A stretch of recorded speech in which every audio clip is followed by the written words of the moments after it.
আজকে দারুণ স্বাদের সুজির একটা বিখ্যাত ডেজার্ট রেসিপি তোমাদের সাথে শেয়ার করতে চলেছি। বানানো খুবই সহজ, খুবই কম উপকরণে আর কম সময়ে তৈরি হয়ে যায়। আর সুজির এই ডেজার্টটা এতটাই মজাদার যে মুখে দিলেই মিলিয়ে যাবে। আর যেটা বাড়িতে তোমরা যখন বানাবে তোমরা কিন্তু নিজেরা সেটা বুঝতেই পারবে। নমস্কার, বেঙ্গলি পাকশালায় আরও একটা দারুণ স্বাদের ডেজার্ট রেসিপিতে তোমাদের সকলকে স্বাগত। তো দারুণ স্বাদের সুজির এই ডেজার্টটা বানানোর জন্য এখানে প্রথমে একটা মিক্সিং বোলের মধ্যে নিয়ে নেবো এখানে এক কাপ সুজি।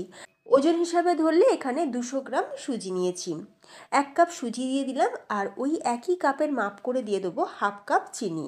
1 কাপ সুজির জন্য আমাদের লাগবে হাফ কাপ চিনি। দিয়ে দিচ্ছি খুব অল্প সামান্য একটুখানি নুন। যে কোনো মিষ্টি জিনিসে একটু নুন দিলে টেস্টটা কিন্তু খুব ভালো আসে। এরপর দিয়ে দেবো 1/4 কাপ পরিমাণে মেল্টেড ঘি। দেখো আমি এখানে ঘি দিয়ে বানাচ্ছি, এতে করে টেস্ট কিন্তু দুর্দান্ত আসবে, ফ্লেভারটাও কিন্তু দারুণ আসবে। তবে তোমরা চাইলে কিন্তু বাটার বা সাদা তেলও ইউজ করতে পারো, তবে চেষ্টা করবে কোনো রকম ফ্লেভারযুক্ত তেল না ব্যবহার করার। শুধুমাত্র রান্নার যে সাদা তেল সেই তেল দিতে পারো, না হলে বাটার দিতে পারো। আর আমি তো বলবো ঘি দিয়ে করলে সব থেকে ভালো টেস্ট আসে। এবার সব কিছু উপকরণ আমরা খুব ভালো করে একসাথে একটুখানি মিক্স করে নিলাম। আর হ্যাঁ, আমি এর মধ্যে 1/4 টিস্পুন এলাচের গুঁড়োও কিন্তু দিয়েছি, এতে করে সুন্দর একটা টেস্টও হবে, ফ্লেভারটাও খুব ভালো আসবে। এরপর দিয়ে দিচ্ছি এখানে গুঁড়ো দুধ। এখানে 10 টাকার যে গুঁড়ো দুধের প্যাকেটগুলো পাওয়া যায় সেই গুঁড়ো দুধের 1 প্যাকেট আমি দিয়ে দিলাম, এতে করে সুজির এই ডেজার্টগুলো দারুণ টেস্টি হয়। খুব ভালো করে একবার মিক্স করে নিলাম। এরপর দিয়ে দেবো 1 কাপ পরিমাণে দুধ।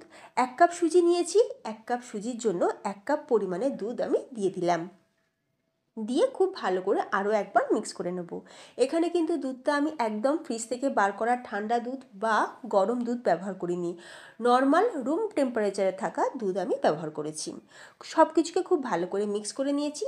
এরপর চাপা দিয়ে আমরা সুজিটাকে কিছুক্ষণ রেস্টে রেখে দেবো, তাতে করে সুজিটা বেশ ফুলে উঠবে। এখন ফিরে এলাম 15 মিনিট পর। 15 মিনিট পর আমি তোমাদের দেখাচ্ছি, আর দেখতেই পাচ্ছ সুজিটা কিন্তু অনেকটা দুধ অ্যাবজর্ব করে নিয়েছে আর বেশ ফুলেও গেছে। এরপর এর মধ্যে দিয়ে দেবো হাফ চা চামচ পরিমাণে বেকিং পাউডার আর 1/4 টিস্পুন পরিমাণে বেকিং সোডা। মানে যতটা বেকিং পাউডার নিতে হবে তার হাফ নিয়ে নিতে হবে বেকিং সোডা, মানে 1 চামচে 4 ভাগের 1 ভাগ। বেকিং পাউডার আর বেকিং সোডা খুব ভালো করে একবার মিক্স করে নিলাম। তবে এই কাজটা কিন্তু হালকা হাতে করতে হবে। যদি তোমরা ভিডিও দেখতে পাচ্ছ যে আমি একটু ফাস্ট করছি, কিন্তু আমি এটা ফাস্ট করিনি, ভিডিওটা স্পিডে করা আছে, সেই জন্য ফাস্ট লাগছে। আমি একদম হালকা হাতে খুব ভালো করে মিক্স করে নিয়েছি।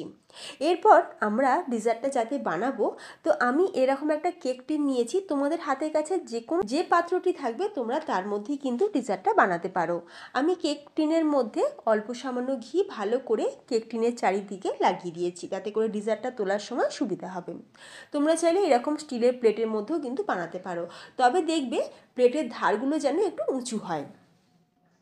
অন্যদিকে গ্যাসের ওপর একটা কড়াই বসিয়ে দিয়েছিলাম। কড়াইটা এখন আমার প্রিহিট হয়ে গেছে। মিডিয়াম ফ্লেমে 5 মিনিট কড়াইটা ভালো করে প্রিহিট করে নেওয়ার পর এবার আমরা কেক টিনটাকে বসিয়ে দিলাম। কড়াইয়ের মধ্যে খুব কাজটা করতে হবে, আর ওপর থেকে চাপা দিয়ে দিলাম। আর ঢাকনার মধ্যে যে ছোট ছিদ্রটি আছে সেখানে আমি একটা লবঙ্গ দিয়ে ছিদ্রের মুখটা বন্ধ করে দিয়েছি, এতে করে ভেতরে যে হাওয়াটা সেটা বাইরে আসবে না। তো আমরা এখন মিডিয়াম ফ্লেমে 5 থেকে 7 মিনিট ভালো করে বেক করে নেওয়ার পর ঢাকনাটা খুলে এখন আমরা একটুখানি এরকম কাট লাগিয়ে দিলাম। একটু করে কাট লাগিয়ে দিলে কি হবে, আমাদের এই ডেজার্টগুলো তোলার সময় সুবিধাও হবে আর দেখতেও কিন্তু সুন্দর আসবে। আর ওপর থেকে কিছুটা চেরি আমি এইভাবে সুন্দর করে বসিয়ে দিচ্ছি। চেরির পরিবর্তে তোমরা কাজু বাদাম, কাঠবাদাম, কিশমিশ তোমাদের হাতের কাছে যেটা থাকবে সেটা ওপর থেকে একটুখানি এইভাবে দিয়ে দেবে, তাতে করে দেখতে খুব ভালো হবে, আর কিছুই না। আবারও আমি চাপা দিয়ে এটাকে আধ ঘন্টার জন্য এইভাবেই স্টিম করে নেব। ফিরে এলাম আধ ঘন্টা পর। এখন আমি চেক করে নিচ্ছি, একটা এরকম কাঠি দিয়ে চেক করছি, আর তোমরা দেখতেই পাচ্ছ কাঠিটা কিন্তু একদম পুরো ক্লিন এসেছে, এতটুকুও কাঁচা নেই।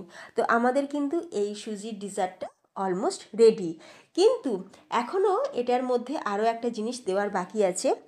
সেটা হচ্ছে আমি গ্যাসের অন্য একটা সাইডে একটা সসপ্যান বসিয়ে তাতে দিয়ে দিয়েছি হাফ কাপ চিনি, আর ওই একই কাপের মাপ করে হাফ কাপ জল।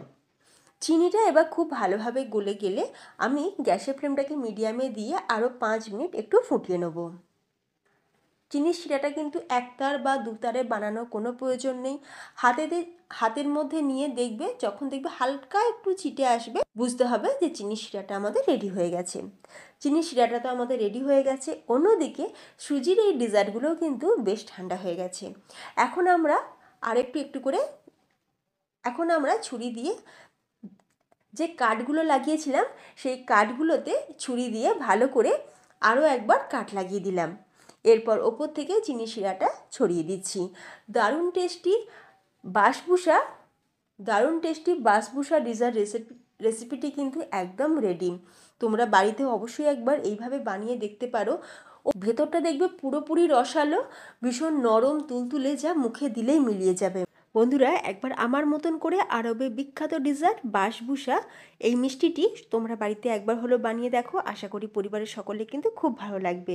তোমাদের যদি আজকের রেসিপিটি ভালো লেগে থাকে তাহলে বরাবরের মতন ভিডিওতে লাইক, কমেন্ট আর তার সাথে যদি চ্যানেল নতুন বন্ধু হয়ে থাকো তাহলে প্লিজ চ্যানেলটি সাবস্ক্রাইব করে পাশে থাকা বেল আইকন প্রেস করে রাখবে। তাহলে ফ্রেন্ডস, ভিডিওটা আজ এখানেই শেষ করলাম। ধন্যবাদ।